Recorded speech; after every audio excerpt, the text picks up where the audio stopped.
Lahog ka.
Uy! Uy!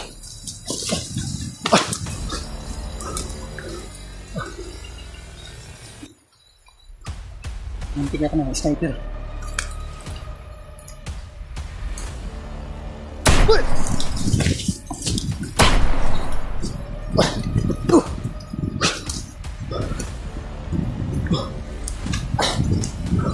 Uy!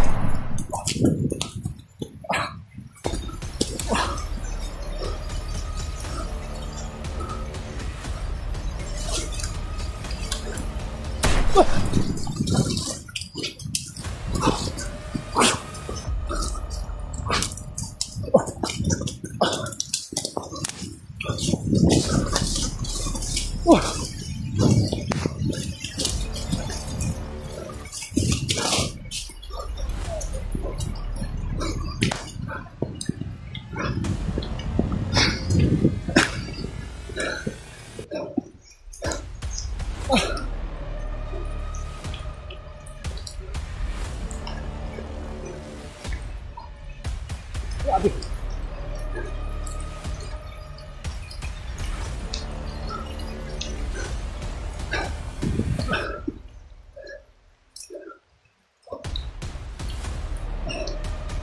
Sudah masak ng mata.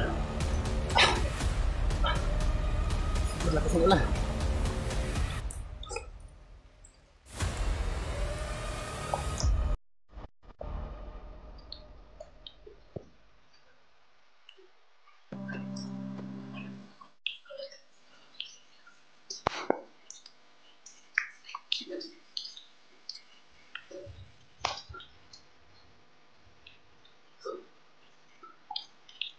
Ano natin ito? Sabi. Sige lang ako.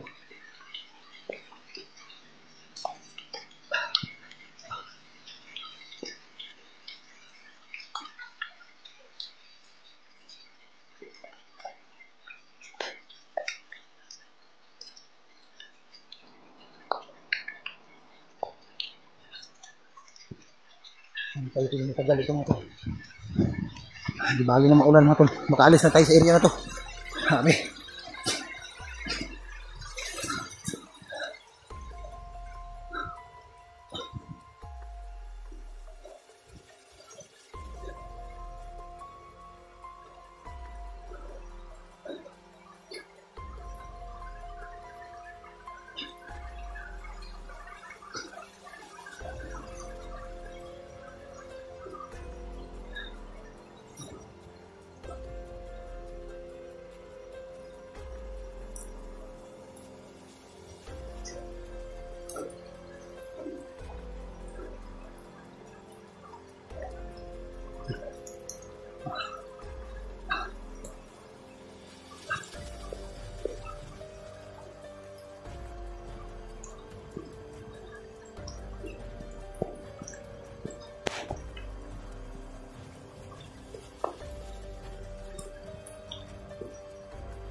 mga tol, pakishare ng aking video mga tol sa aking mga kasama para malaman nila yung mga nalaman ko din dito sa area ito na yung mga bandido, lahat ng daanan namin ay inaabangan nila dahil na-monitor na nila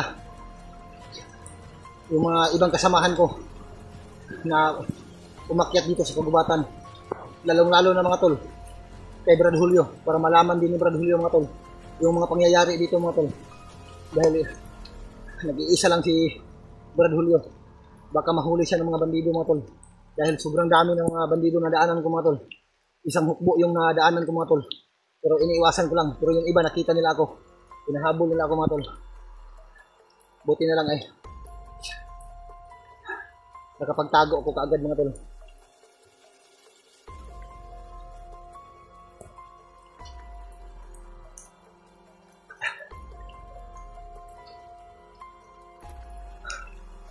Ngayon mga tol, lalong magtatago ang mga bandido ngayon mga tol dahil napakalakas ng ulan. Sigurado ako mga tol, yung iba na sa mga punong kahoy lang sila,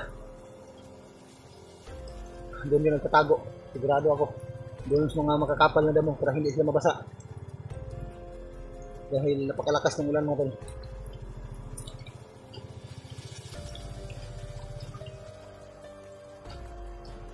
Grabe, halos sniper ng gamit ng mga bandido mga tol. Malayo ka pa lang mga tol, pinaputukan ka na. Hindi lang yun, may mga malalakas din silang mga armas mga tol, malalaking kalibre ng mga baril at ang lalakas ng mga baril na mga tol. Grabe, sobrang layo na talaga yung natakbuhan ko mga tol.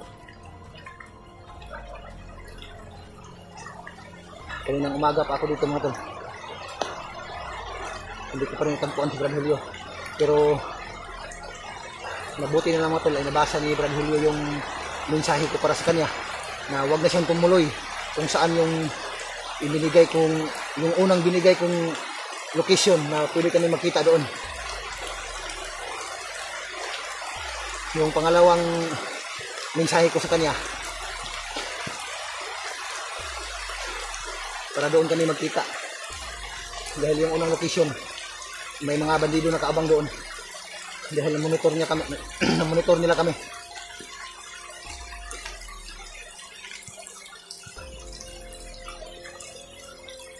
So huwag kayong mag-alala mga tol, kahit mag-isa lang ako mga tol, pagsikapan ko na hindi ako mahuli ng mga bandido. Kung hindi man tayo papalarin, pero hindi pa rin ako papayag mga tol, hindi ako magpapahuli, tatabla talaga ako mga tol. Sa sitwasyon ko ngayon na napakahirap, kung ano mang dumating sa akin, ano mang oras, ay hindi ako papayag na madisgrasya na ganun-ganun lang. Lalaban pa rin ako mga tol. Hindi ako papayag na mahawakan nila ako kahit backplace man lang. Lalaban pa rin ako mga tol. Ang pinag-alala ko lang si Brad Julio, dahil itong area ito dito papunta sa Brad Julio mga tol. Napakadelikado dito mga tol, napakaraming mga nakadeploy, may mga bagong dumating pa nga nakamotor. Basa na yung cellphone ko.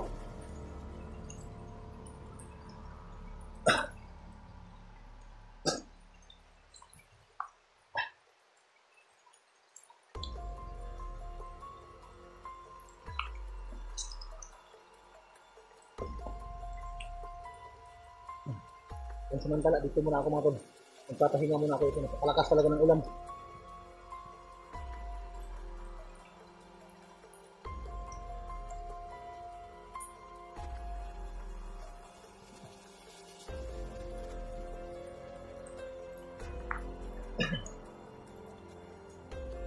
Kagabi mga tol, umakyat ako doon sa punong kahoy. May nakita akong mga bandido na dumaan sa ilalim doon sa pinagpahingahan ko, pero hindi na ako nakikita mga tol dahil napaka taas ng punong kahoy na inakyat ko, tapos napaka kapal ng mga dahon, Kaya mahirapan nga akong makita doon. Kahit magamit ko sila ng flashlight, hindi na talaga ako makikita dahil doon lang ako nakaduyan doon sa taas ng punong kahoy. May duyan kasi akong dala. Gabi-gabi, doon ako nagpapahinga. So minsan, depende na sa area. Dahil kagabi may nakita ako dumaan talaga mga tol. Dami nila tol. Sobrang dami talaga nila. Hindi ko lang nakuna ng video. Dahil kung i-open ko yung lights ng aking cellphone ay delikado. Talagang makikita nila ako mga tol. Sinubukan ko namang videohan mga tol pero ayaw pa rin makita mga tol dahil napakadilim. Maliban lang siguro kung gumamit ako ng flashlight ng aking cellphone. Makikita sila pero ang problema mahalata nila ako kung nandun ako sa taas dahil lumiliwanag kasi yung ilaw ng cellphone mo rin. Kaya minabuti ko na lang na hindi ako mag ilaw. So, grabe yung tinitiis ko dito. So hindi lang naman ako, pati yung mga kasama ko magtitiis din sila. Sana ligtas yung mga kasama ko sa pag-akyat nila dito mga tol.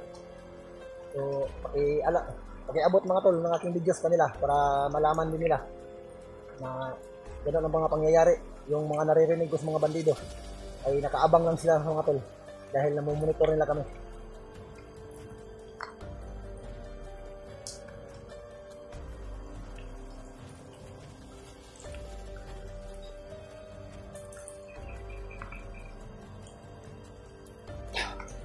So, ang tumigil na yung ulan. Dahan-dahan tayo.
Ayan mga tol, lumadapa lang sa damuhan mga tol. So hindi masyadong makita mga tol. Dahil napakakapal ng mga damo.